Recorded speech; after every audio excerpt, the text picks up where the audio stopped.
Bottom pink section of the lesson asks us to read 1 Peter 1:22 and then asks, how does this text reveal to us the link between obedience and purification?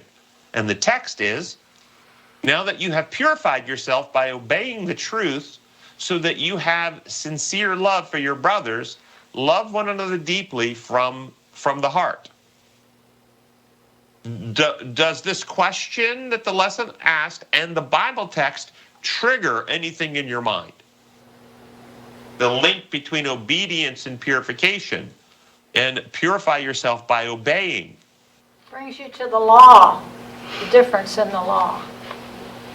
Are there any other similar texts? You remember Jesus saying, if you love me, you'll keep my commandments. Keep my commandments. Can we get more love by commanding people to love us? No. Well, isn't that interesting?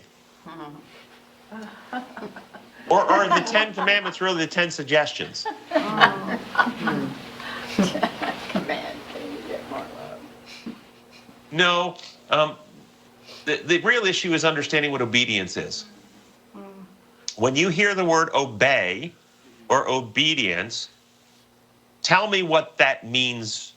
What's the common, most common understood meaning when somebody says obey or obedience? Keep my rules. Follow the law. Isn't it performance-based, conduct-based? Performance. Yeah? Yeah. Yeah.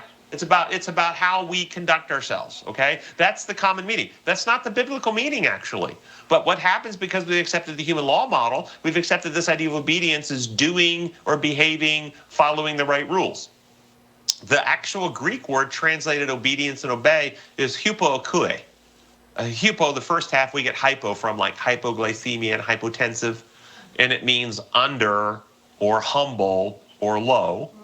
And okue, we get acoustical from, or acoustic, and it means listening. And so biblical obedience simply means if you're an obedient person in God's eyes, you have a humble willingness to listen to God and be corrected. Your heart is open to have the errors removed, and you have a love for truth in your heart. The obedient are not the people who have all the right rules and have the perfect performance in physical manifestations or carrying out tasks and deeds. That is not who the obedient are. The obedient are those who have a willingness to listen and be corrected and follow the truth as it is revealed to them in ways they can comprehend and understand. It's a heart that's not prideful or arrogant. Remember, Satan's sin was one of pride and arrogance. Right. He couldn't be corrected anymore. He was disobedient. So the obedients are not those who know all truth. Only God knows all truth. The obedient are not those whose doctrines are most correct.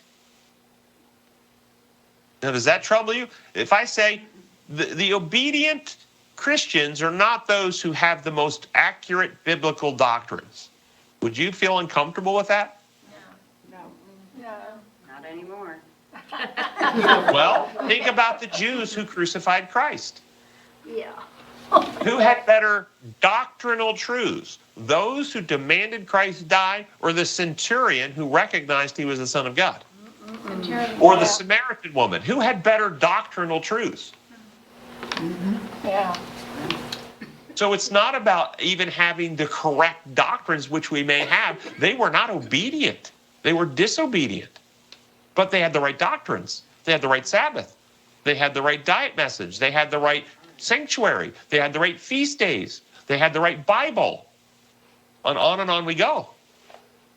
But they were disobedient because they had hearts that could not be corrected. And every time Christ tried to teach them the true meaning, they hardened their hearts, they rejected, and would not listen. And this is why the Bible describes that in several different ways. Stiff-necked. It means stubborn. Hard-hearted. Hearts of stone. Callous. This is all the same thing.